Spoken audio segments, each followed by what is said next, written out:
మీద ఉన్నటువంటి నాతో పాటు చేసినటువంటి మా పార్టీ నాయకులకు, రైతు సోదరులకి, వేదిక ముందు ఉన్నటువంటి రైతు సోదరులకు, సోదరిమణులకు, అదేవిధంగా ఎస్పీఎస్ సంఘ సభ్యులకు, అధికారులకు, పాత్రికేయ మిత్రులకు అందరికీ కూడా పేరు పేరు నమస్కారాలు. అదేవిధంగా ప్రపంచ జల దినోత్సవ శుభాకాంక్షలు. ఇప్పుడే రైతన్న మీకోసం కార్యక్రమం పోయేస్తాం. అన్నదాత సుఖీభవ పేరు మీద ఒక 20,000 రూపాయలు ఒక సంవత్సర కాలంలో ఈ ప్రభుత్వం మనకు అందజేసింది రైతులకు. కేంద్ర ప్రభుత్వం ఒక 6,000, రాష్ట్ర ప్రభుత్వం 14,000 భాగస్వామ్యం. దాని తర్వాత ఇంకా రైతన్నలు బాగుండడానికి ఇంకా ఏమైనా నేర్చుకోవాలనే ఉద్దేశంతోనే మేము ఈ కార్యక్రమానికి ప్రతి చోట అటెండ్ అవుతాము. మీరు ఒకసారి గమనిస్తే రాష్ట్రంలో అత్యధిక జనాభా వ్యవసాయ ఆధారితమైనటువంటి ఆదాయం మీద ఆధారపడి నివసిస్తూ ఉంటారు. మీరు బాగుంటేనే ఈ రాష్ట్రం బాగుంటుంది, మీరు బాగుంటేనే కుటుంబాలు సంతోషంగా ఉంటాయి. మీకు ఎంత చేసినా తక్కువే. ఎందుకంటే ఎంత మీరు కష్టం చేసినా కొన్నిసార్లు దురదృష్టము వెంటాడేటువంటి పరిస్థితులు ఉంటాయి. మొన్న 3 రోజుల క్రితం కురిసినటువంటి వర్షాలు, అకాల వర్షాలు, పంట వాడిపోయింది. కొన్ని చోట్ల మామిడి చెట్లు కిందలు రాలినాయి. ఈ కష్టం అనేది వేరే వాళ్ళకి రాదు. ఇది ప్రతి సంవత్సరము మీకు బాధ. ఇంకా కొద్ది వరకు మేలు మారినటువంటి పరిస్థితిలో మీరు 80లోను 90లోను చూస్తే బోర్లు వేయాలంటే 800 అడుగులు 1000 అడుగులు వేసి నీళ్లు పడతాయో పడవో. ఒక సాట పోతే ఇంకో సాట బోరు తవ్వడం, రెండో సాట పోతే మూడో సాట తవ్వడం.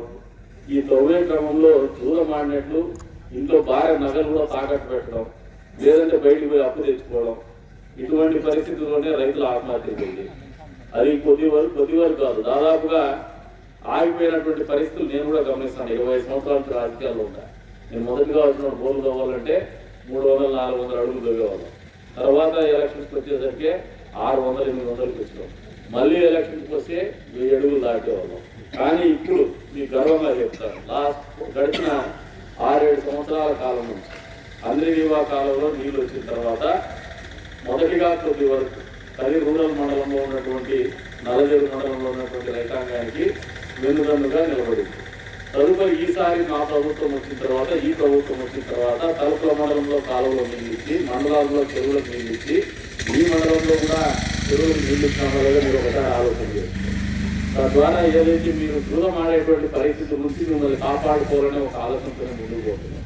ఈ రోజు జరిగినటువంటి కార్యక్రమంలో కూడా సోదరుడు చెప్తా ఉన్నారు, నీటి సంరక్షణ విధానంలో వాళ్ళు చేస్తున్నటువంటి కార్యక్రమాలు ఒక స్వచ్ఛంద సంస్థ ద్వారా.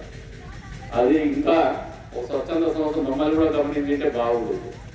గడిచిన 5-6 రోజుల నుంచి కలెక్టర్ గారు వచ్చేసి మన ఊరు మన నీరు అనే ఒక కార్యక్రమం మొదలుపెట్టి మా ఒక జేసీబీ ఇవ్వండి ఎమ్మెల్యే గారు, మేము నియోజకవర్గం అంతా చేస్తామంటే ఆ కార్యక్రమం ప్రారంభించే రోజున ఈ లెక్కన ఒక జేసీబీ పెట్టుకొని నియోజకవర్గం అంతా ఎప్పుడు చేస్తాడని చెప్పేసి నాకే ఆలోచన వచ్చి 6 జేసీబీలు కూడా జరిగింది మండలానికి.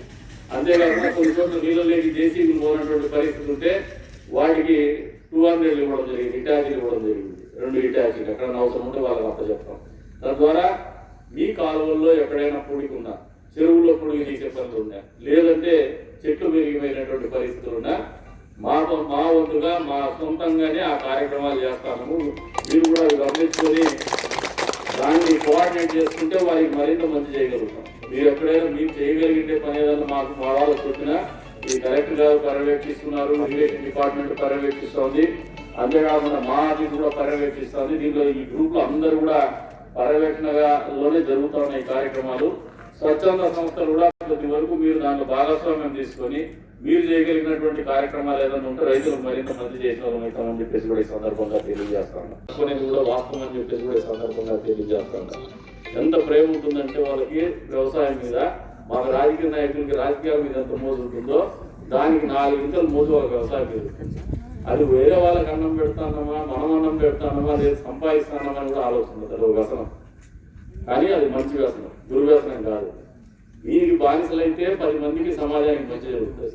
అదే దుర్వ్యసనాలకు బానిసలైతే కుటుంబానికి సమాజానికి చెడ్డ జరుగుతుంది. కాబట్టి వీళ్ళని ఎప్పుడు మనం ప్రోత్సహించాల్సినటువంటి బాధ్యత, వాళ్ళకి అండదండగా ఉండాల్సినటువంటి బాధ్యత స్వచ్ఛంద సంస్థలకి, ప్రభుత్వాలకి, రాజకీయ నాయకులకు నిరంతరం ఉంటుందని చెప్పేసి కూడా తెలియజేసుకుంటూ ఈ రోజున ప్రపంచ జల దినోత్సవం సందర్భంగా మీకు అందరికీ ఎప్పుడు జలము విద్యుత్తు అందుబాటులో ఉండాలా, నాణ్యమైనటువంటి విద్యుత్తు, సకాలంలో వర్షాలు, అంతేకాకుండా వర్షాపాతం లేనప్పుడు కూడా మీకు అందుబాటులో నీళ్లు, సాగునీరు కానీ తాగునీరు కానీ ఉండాలా అని చెప్పేసి కోరుకుంటూ ఆ దిశగా మా వంతు ప్రయత్నాలు కూడా నిరంతరం మీకు అందుబాటులో ఉంటామని చెప్పేసి కూడా తెలియజేసుకుంటూ ఈ రోజున ఇంత మంచి కార్యక్రమానికి ఆహ్వానించి కొద్ది వరకు మేము కూడా విషయ పరిజ్ఞానం తీసుకునే విధంగా అవకాశం కల్పించినటువంటి ఎఫ్ఈఎస్ సంస్థ భక్తరలి గారికి, అదేవిధంగా వారి బృందానికి, ఇక్కడ ఇచ్చేసినటువంటి రైతు సంఘాల వారి అందరికీ కూడా మనస్ఫూర్తిగా ధన్యవాదాలు తెలుపుకుంటూ,